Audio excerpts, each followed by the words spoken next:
noches, buenos días, latido urbano de Metrópolis, aunque estos muchachos nos abandonan. Por cierto, tenemos una noticia muy buena del grupo de ustedes, de Emilio José Brea, tuyo, que han hecho latido urbano durante tanto tiempo, y es una arquitecta con especialidad en diseño industrial, Angélica Rodríguez, que ustedes la trajeron aquí, y un libro Jaime Gracia, del cual ella hablaba aquí, ya se va a presentar la semana próxima. Yo le dije que ustedes son sus mentores, ¿verdad? Jaime Gracia y ella tuvieron un proyecto, claro, que no se llegó a realizar. Sí, sobre diseño industrial. Exacto. ¿Dónde está Jaime? No, Jaime dando clase, creo que en la UMPU y en otro lugar, y estaba muy involucrado con la posibilidad de integrarse a lo que venía siendo como una escuela tecnológica que tiene el gobierno, pero todavía eso no se ha concretado. También hoy es el día, bueno, nosotros tenemos haciendo un homenaje a Franklin Franco desde la triste noticia de su despedida. Y hoy vamos a recordar a Franklin anunciándoles la retransmisión la semana próxima de uno de sus últimos programas aquí, Luis, con Elisa Lister, a propósito del libro que presentó Franklin, el último, sí. en este caso hay que decir el último, sobre el pueblo dominicano, las relaciones con Haití, con el prejuicio. Y esa comparecencia de Franklin fue entrañable, no solo porque tú la auspiciaste y se reencontró con Elisa Lister, sino porque los muchachos después le hicieron muchas preguntas sobre el prejuicio. Y no solamente eso, Carmen. Poca gente conoce uno de los aspectos que yo digo más importantes de nuestro querido amigo y hermano Franklin Franco. Es que Franklin fue un gran pronosticador político. Porque Franklin no tenía aspiraciones políticas de posiciones. Él nos orientaba. En las tertulias que teníamos siempre analizábamos la situación, y te digo que él fue certero un 100%. No desde ahora, desde hace muchos años. Qué bueno que tú digas esto, y lo vamos a hacer público para que lo sepa el Archivo General de la Nación, la Biblioteca Nacional Pedro Enríquez Ureña, que ahora está ya abierta y va a hacer esa recopilación, la familia de nuestro querido Franklin Franco. Uno de los programas de Franklin, eterno colaborador de Metrópolis, fue con José Carlos Nazario, que a ti te gustó mucho ese programa, Luis. Y ahí Franklin hizo el diagnóstico de lo que ocurría en el PRD antes de seguir el desenlace. Y algo más, Luis, él se asumió y se lo planteó José Carlos, y creo que lo vas a recordar, como el último intento ideológico en el PRD. También tenemos ese programa, y para las personas que manejan esas cosas que a ti no te gusta manejar, en el Facebook de Metrópolis, que se llama Metrópolis, usted puede acceder a toda esa colección que ahora, cuando se ha despedido Franklin, sabemos lo valiosa que es, que tú siempre pides que te lo grabemos, y ahora está ahí. Y a mí me parece mentira realmente que no podamos llamar a Franklin y decir que venga a analizar la situación. Con estos avances tecnológicos, y ahora que AME está no solamente a la parte digital, sino que tengo entendido que se están colgando, como se dice, los videos de Metrópolis. Sí, o sea que ya podemos... que debemos reconocer, aparte de los avances tecnológicos, gracias a don Juan López, a la iniciativa de José Julio, JJ, que se ha encargado de modernizarnos. También él hizo todo un ensayo gráfico a propósito del homenaje que le tenemos a Franklin Franco desde que supimos, gracias a ti, esas noticias que uno no quiere tener jamás, que se había ido. Tú decías eso, que Franklin era un pronosticador, él veía más allá. Correcto. Pero no te olvides, Luis, que Franklin Franco Pichardo predijo el desenlace de la izquierda dominicana cuando no pensábamos que iba a ocurrir. No solamente lo predijo, sino que escribió, señaló todas las situaciones, tratando de que con esos escritos pudiesen enmendar la plana muchos, y fíjese hoy todavía. Y no solamente eso, sino que lamentablemente, no porque uno quisiera, pero las circunstancias van a llevar a una continuidad del partido de gobierno. Otro detalle, En Memorias para la Historia de Metrópolis, Sagrada Bujosa también invitó a Franklin Franco, y yo bromeaba y decía, pero Franklin sirve para todo. Y le decía a Sagrada, ¿cómo es que tú conoces a todos esos personajes? Y Franklin dijo que la ciudad era muy pequeña, sí, y que en ese centro, en esa ciudad, es verdad que se conocían todos y todas. Mira. También Franklin hizo una serie sobre Duarte aquí, a propósito del bicentenario, que dijo algo que lo he repetido y me parece rescatable. ¿Por qué se fue Juan Pablo Duarte? Y él explicó, y también lo tenemos en archivo, que en esa aldea, que era la isla, en el 1844, Duarte era hijo de españoles, era un blanco que se destacaba. Que tú lo veas como sí, tú, que salgas en determinados entornos, ese es Duarte, entonces podían apresarlo y podían hacer, claro, de hecho claro. Lo hicieron. Sería bueno, doctora, aprovechar y una invitación pública a Antonio José Guerra para que él, que está con todos estos estudios de genealogía, que yo digo de genios, de la lógica, de las relaciones y de las herencias. Luis José Prieto también. Sí, pero Antonio, Luis José Prieto como que está en receso. Antonio da unas charlas excelentes que viene impartiendo. Antonio me en ayudó el Archivo Nacional de la Nación a buscar un documento familiar.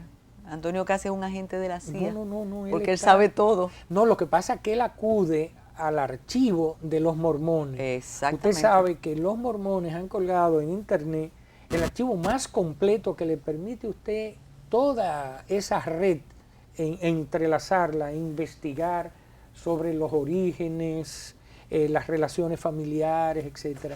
Esta última que se dio en el Archivo de la Nación trató sobre Jacinto de la Concha. Y yo fui porque éramos parientes de la descendencia, pero él lo puso bien, Jacinto de la Concha López.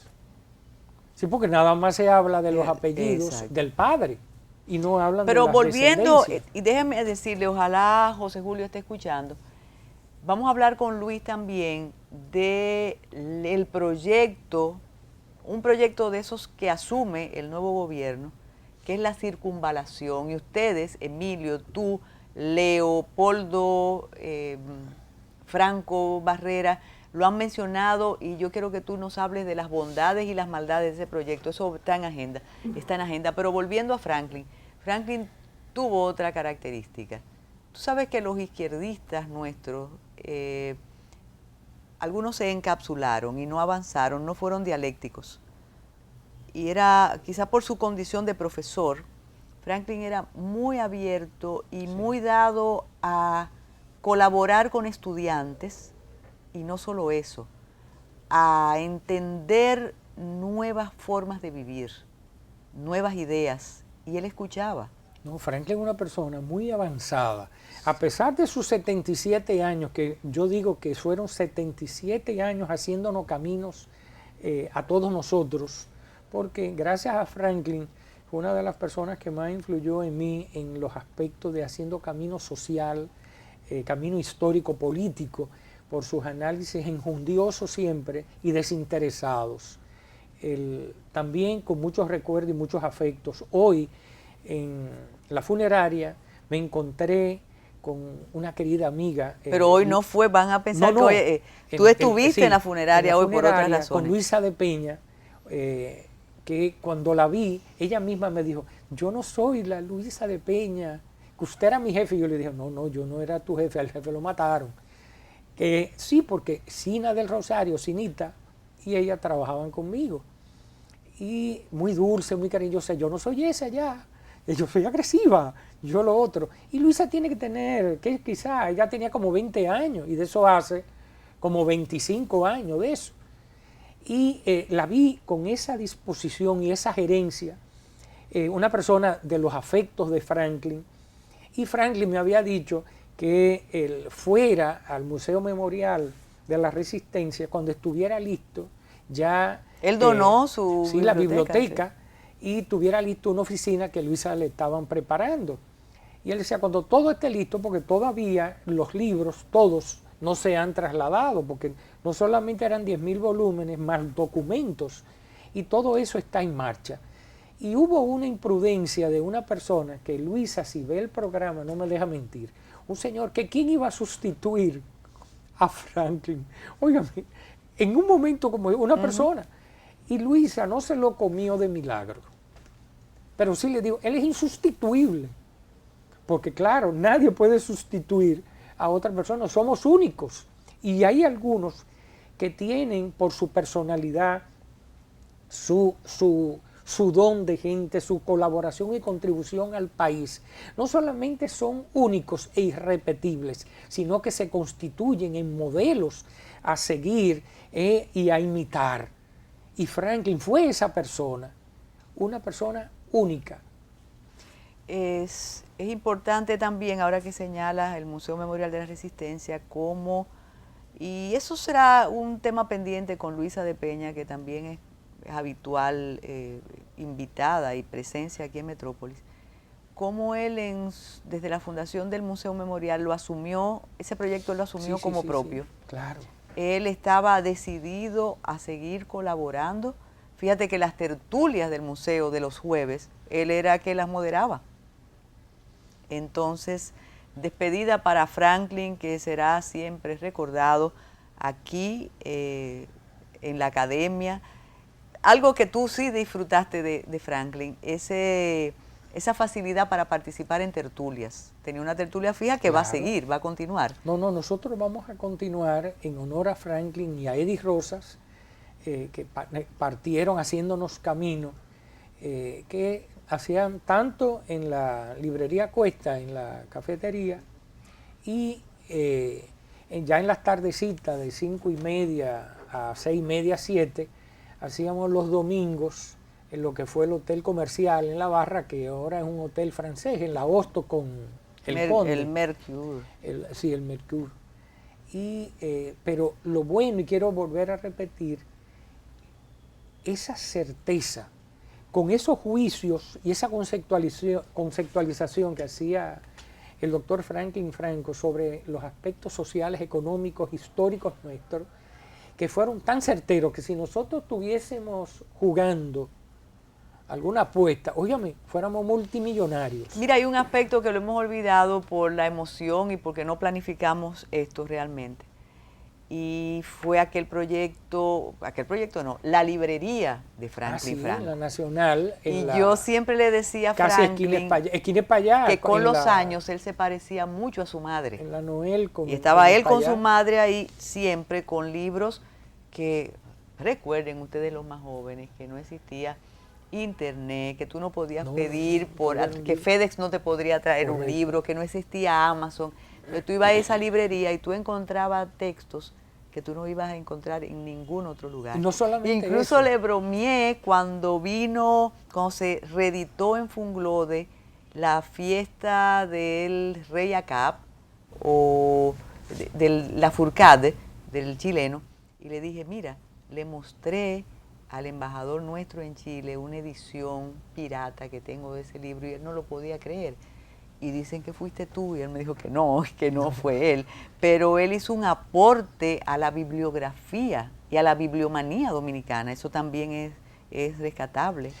La contribución con la librería nacional de Franklin, cuando las personas iban a adquirir un libro que les interesaba y no tenían suficiente del dinero, si el libro costaba 3 pesos, 4 pesos, y lo que tenían era 2, pero Franklin decía, llévatelo. Sí. O sea, Franklin no todos fue los estudiantes pasamos por ahí, todos los interesados en política, en sociología. Ríete tú los testimonios de alumnos de él en la UAS y alumnas que yo decía, jamás hubiera pensado que pasaron por las cátedras de Franklin Franco Pichardo. Cuando regresemos, Luis va a evaluar lo positivo o lo negativo de la circunvalación. Regresamos de inmediato.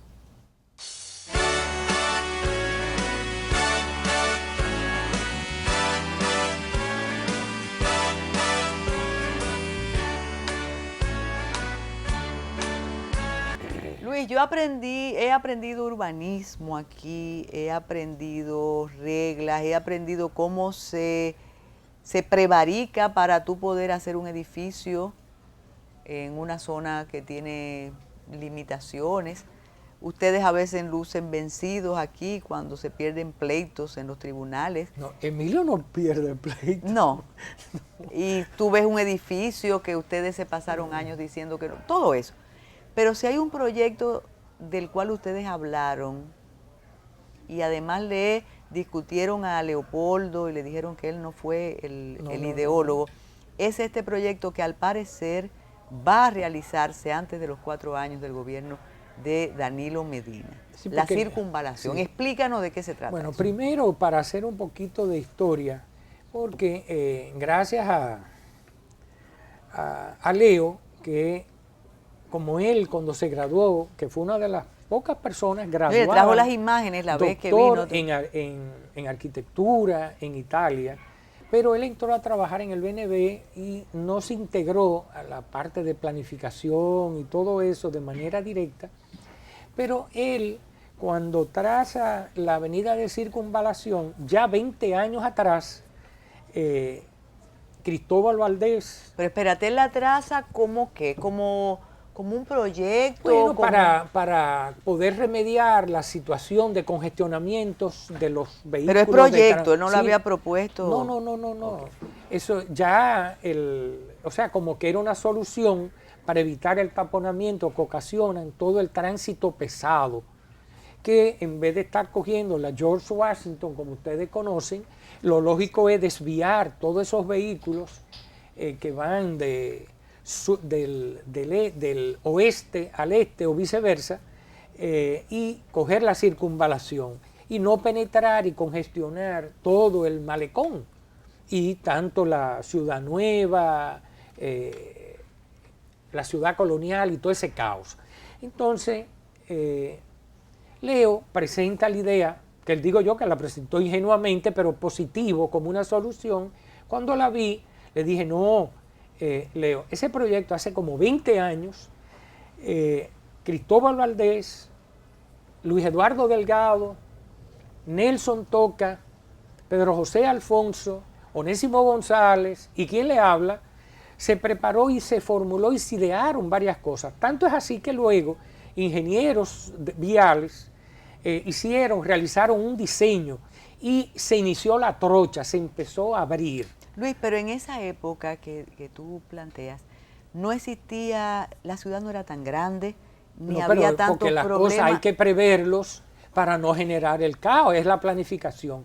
Pero luego, en el gobierno de Hipólito, se inició la trocha. Tanto es así que recuerdo un proyecto en el que participaba, mucho antes de que se iniciara así ya toda esa trocha, que ya estaba trazada, Manolito Arévalo tenía García Arévalo tenía un proyecto que Cristóbal Valdés lo había diseñado y Cristóbal le había sugerido que había que dejar el espacio para el trazado de la avenida de Circunvalación. Pero antes no existía la Luperón, ni los elevados, ni el coral, ni nada de eso. No, estaba en todo estaba en como un conjunto. Después tú vas a explicar de dónde sale, por dónde pasa. No, eso es mucho más atrás, eso en Jaina, para que antes de la 6 de noviembre también. Sí, y más arriba de la Jacobo Masluta, bien arriba. Y luego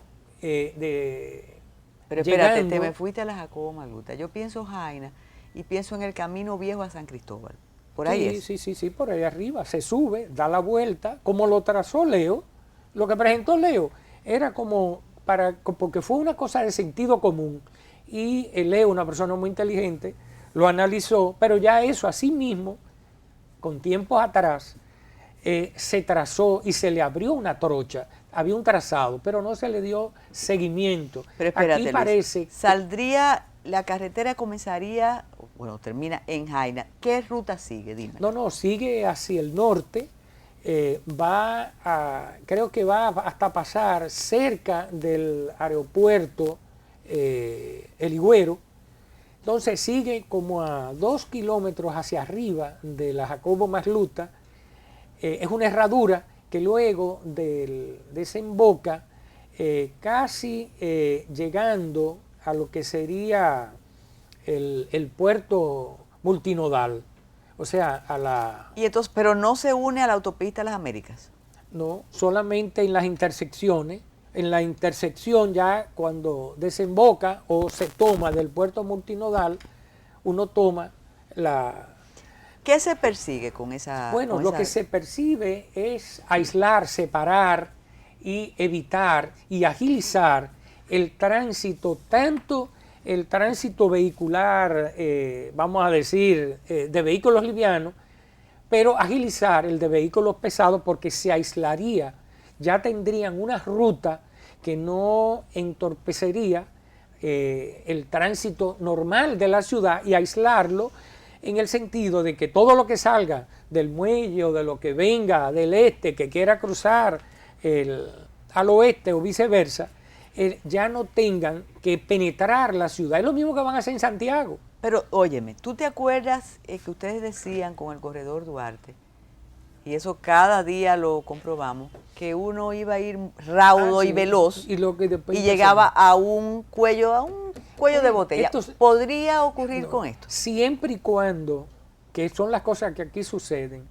usted sabe que cuando se hace un trazado, y esto venía de tiempo, uno no sabe las negociaciones de especulación con la tierra, porque lo primero que se hace con una vía de circunvalación de este tipo es un plan de regularización de uso de suelo, en la cual se congela con relación a la vía los primeros 100 o 200 metros para que eso quede como una vía aislada total, solamente con los servicios necesarios para caso de cualquier situación, y evitar cualquier ya construcción, venta de cualquier cosa que se quiera vender y aprovechar en la vía, como pasan aquí, y se caotice y empiecen las interrupciones, porque realmente una circunvalación no debe ser como se convirtió la Luperón, que iba a ser una circunvalación de la ciudad. Por eso te pregunto que si no va a pasar el problema, la circunvalación iba a ser,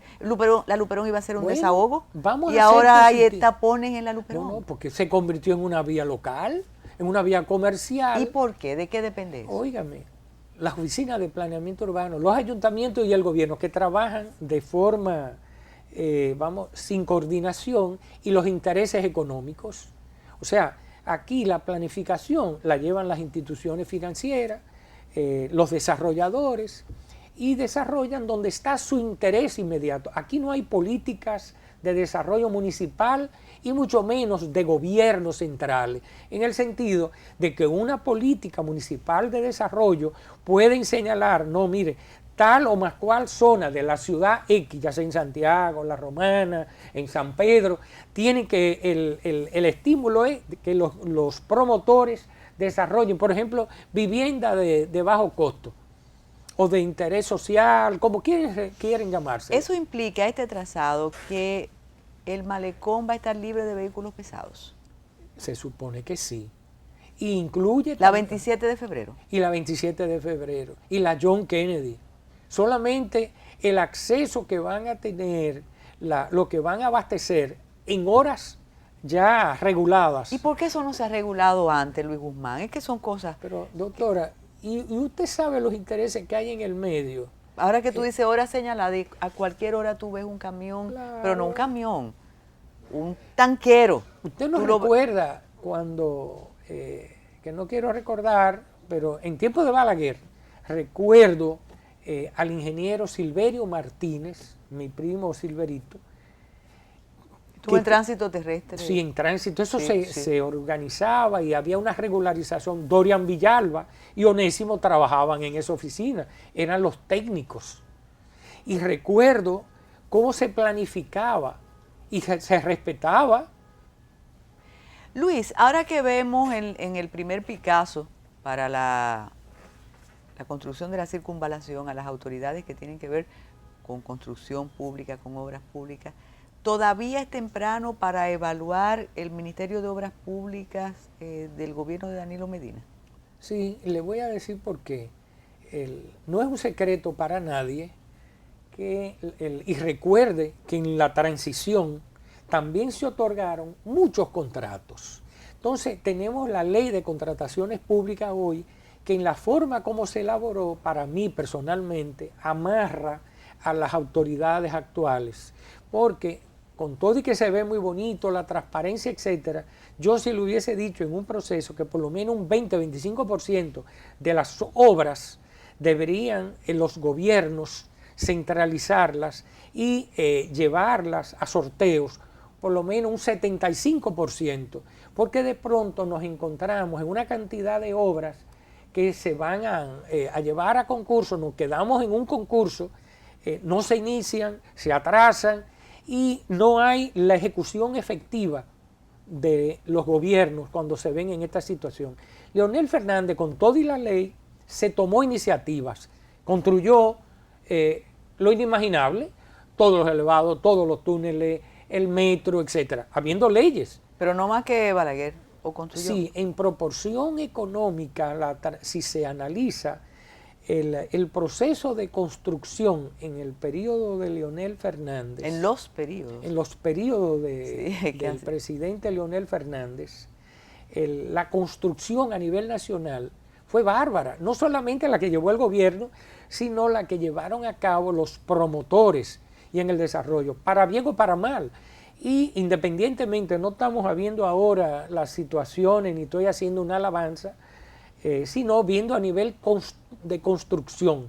Pero ahora que tú dices planificación y después de esta decisión tan importante del ministro de Obras Públicas de rescindir los contratos lesivos para el erario, hablamos de planificación. Por ejemplo, tú reconoces la importancia de la autopista de Coral y de la autopista que va a Samaná, que dicen que no se transita. Mire, yo quizá para mí personalmente no eran vías que tenían una prioridad. Porque la de Samaná va un carro solo, tú vas solo. No era prioritario. No. Y habían situaciones de inundación, muchas cosas con el diseño y los costos.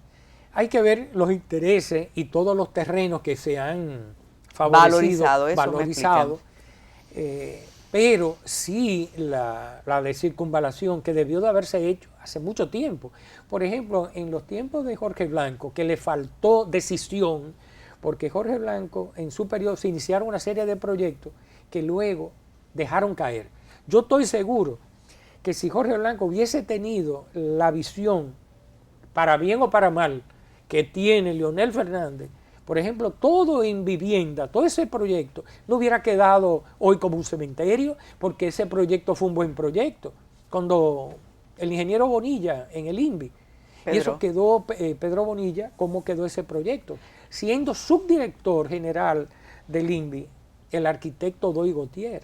Que ahí, ahora que tú hablas de Invivienda, de manera inusitada y para mí sorprendente, el ex vicepresidente de la República, Jaime David Fernández Mirabal, tronó en contra del proyecto de traslado de los habitantes de La Barquita al Cachón de las Rubias. Y dijo de manera sorprendente, porque hace un tiempo que uno no piensa que Jaime David puede tomar posiciones contestatarias. Bueno, porque no lo hizo con lo de la cementera, exacto, que fue un apoyo que él le dio. Entonces Jaime reaccionó primero reivindicando lo bueno que él hizo como ministro de Medio Ambiente y oponiéndose de manera militante a ese traslado. Tú conoces muy bien lo que pasa en La Barquita y hay varios arquitectos y urbanistas que me han dicho que tú conoces, que los invite aquí. Después te voy a Harry decir. Carbonell me dijo que quería conversar aquí, sí. Pero tenemos que hacer una pausa. Cuando regresemos seguimos con el tema.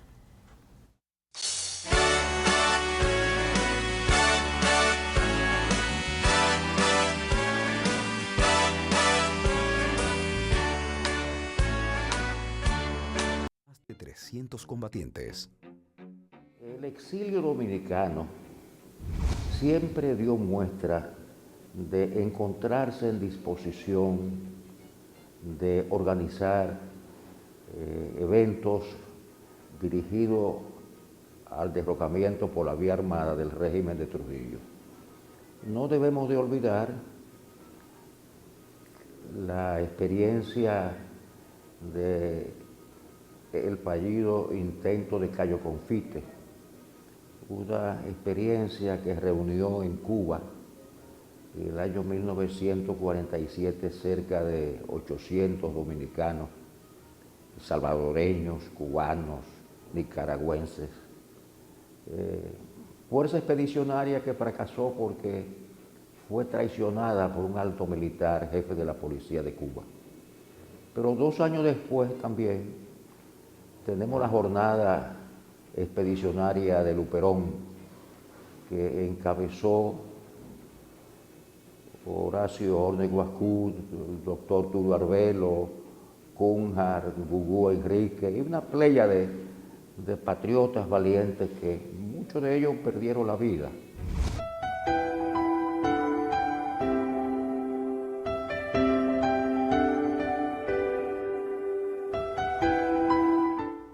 Franklin Franco.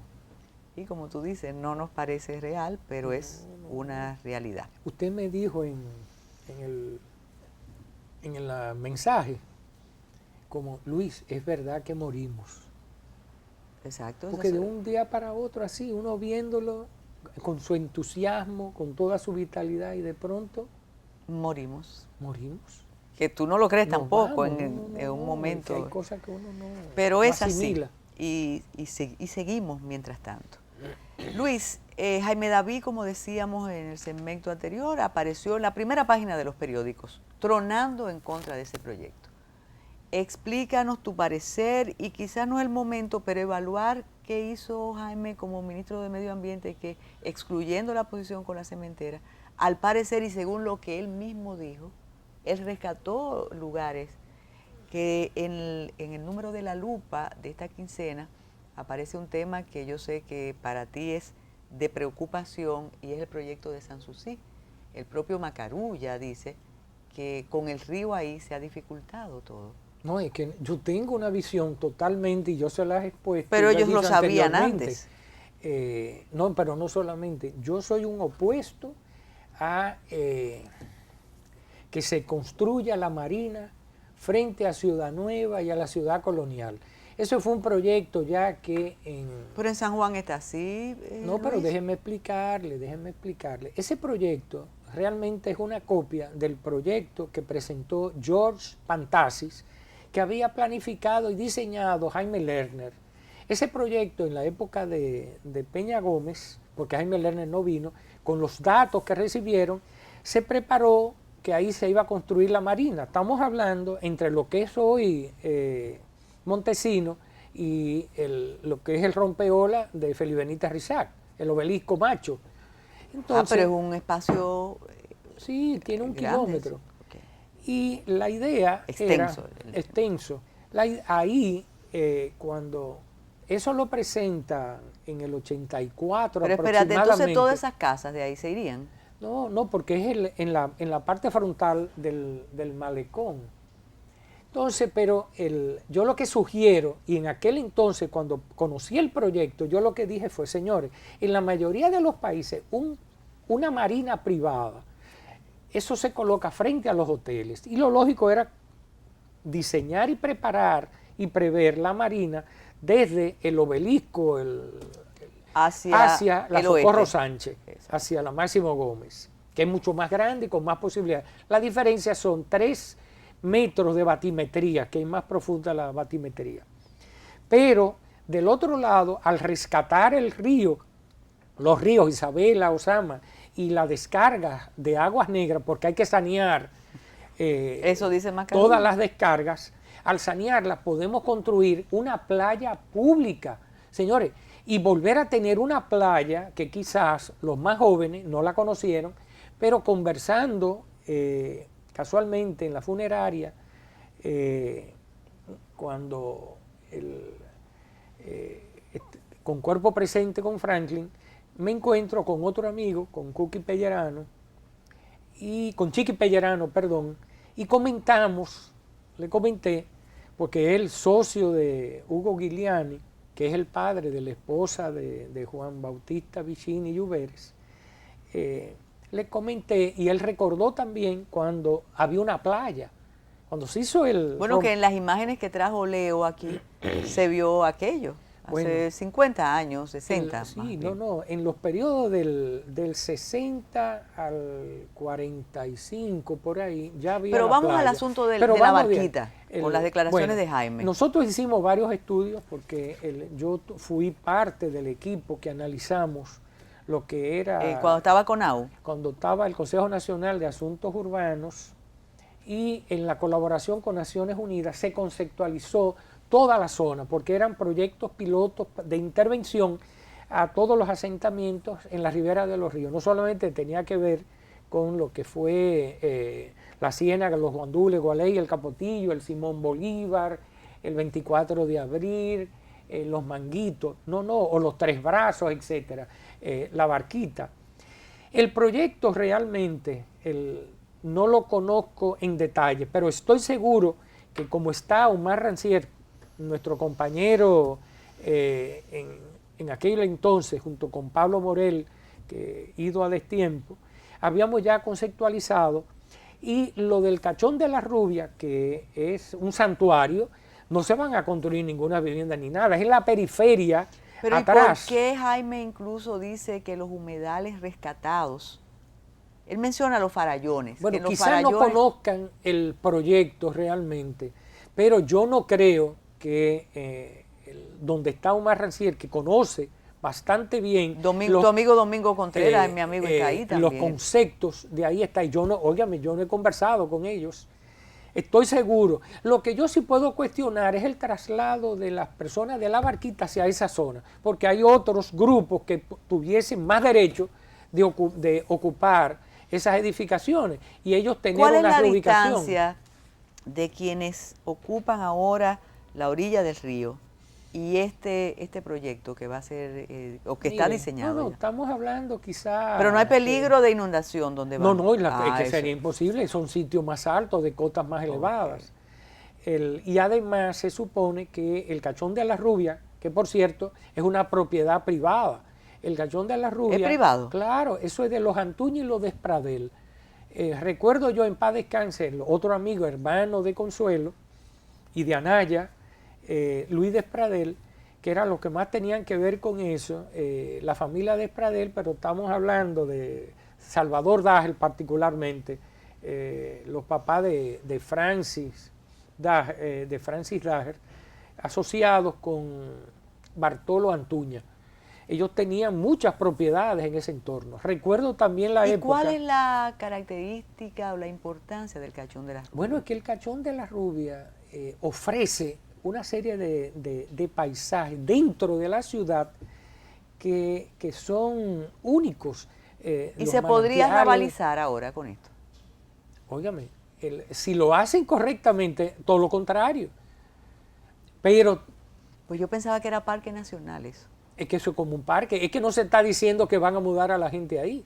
Pero eso es lo que se entiende. No, hay algo, parece que tiene que dar a conocer el proyecto. Óigame, yo estoy seguro que Rancière, que es el director técnico del CONAO, que ha participado por lo menos como consejero, como técnico, porque tiene la experiencia en todos los trabajos de intervención, y por eso me sorprendió las declaraciones de Eleuterio Martínez, que trabajamos juntos todos contra el proyecto de la Barquita. Quizás lo que hay que analizar es el traslado, ya el aspecto social de esas personas hacia la otra zona, porque a ver si habían otras posibilidades de reubicación, pero no creo que el proyecto en sí, al contrario, puede contribuir a mantener ese santuario que invito a las personas a que lo conozcan. Tú sabes que mientras tú decías, y yo escuchando a Jaime David con esa preocupación, te apuesto que muchas de las personas que nos están viendo no sabría cómo llegar al Cachón de la Rubia. ¿Cómo se llega al Cachón de la Rubia? Bueno, usted puede coger el Santo Domingo Este, y si recuerdan las propiedades de Mélido Marte, usted no recuerda, claro, y la gran verja que tenía. Y un restaurante chino muy... Sí, por ahí mismo hay unos letreros que dice acceso al Cachón de la Rubia, donde se celebran muchísimas actividades, la gente se va a bañar, ese es el balneario. Pero por eso me sorprende que tú digas que es privado. ¿No? Sí, porque lo invadieron, pero lo que pasa es que nunca lo han, nunca... Mira, se paga, dicen aquí que se paga para entrar. Sí, pero lo que cobran no son los propietarios de la tierra. Recuerden que aquí en mucho Entonces, tiempo... ahí no es que se va a construir la barquita. No. Esa parte de ahí, todo eso se respeta. Eso es un santuario. Es en la periferia arriba. Lo mismo que nosotros íbamos a hacer con la ciénaga y los guandules, que había el proyecto aquel con el padre Cela y Andrés Navarro, que ellos habían elaborado todo un proyecto en la ciénaga que era inviable. La gente se quedaba en el mismo sitio, se le construía ahí abajo y se creaban unos rompeolas para evitar la inundación. Pero la construcción de las casas iban a costar, los pilotes de asentamiento abajo, iban a costar más que las casitas.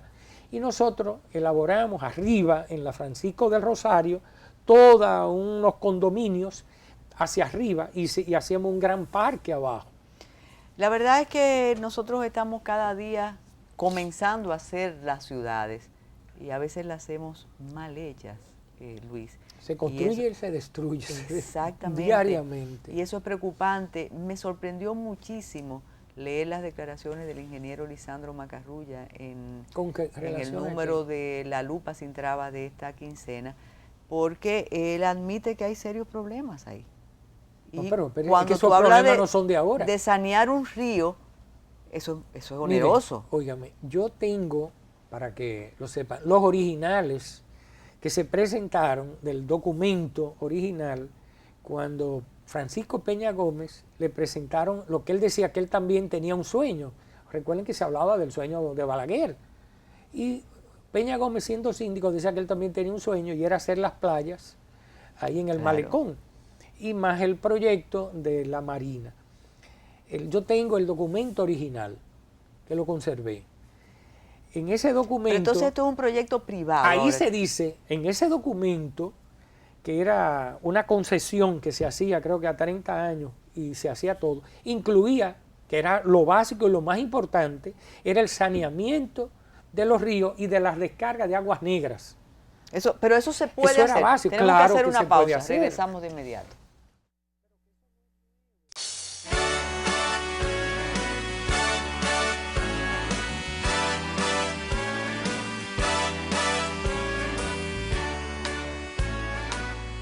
Hoy teníamos citados a dos expertos en las relaciones dominico-haitianas.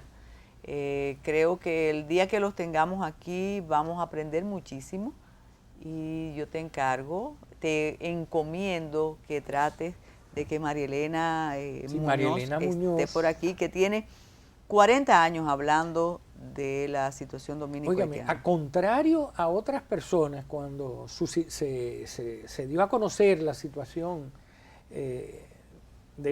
firmando el acuerdo o transando el acuerdo de los dos presidentes con relación a que se iba a sembrar, que iban a contribuir, la armonía de que todo venía, al otro día se destapa lo otro, y hubieron personas que llegaron a señalar, a decir que no, eso se soluciona en una semana, y recuerdo tanto a nuestro amigo Franklin Franco, como por otro lado, María Elena Muñoz, que es una experta, nos dijo, no, eso se va a agravar y eso va a continuar. Y más adelante van a surgir otros elementos, porque es que realmente nosotros no hemos desarrollado una política nuestra de relaciones y de convivencia con nuestros vecinos.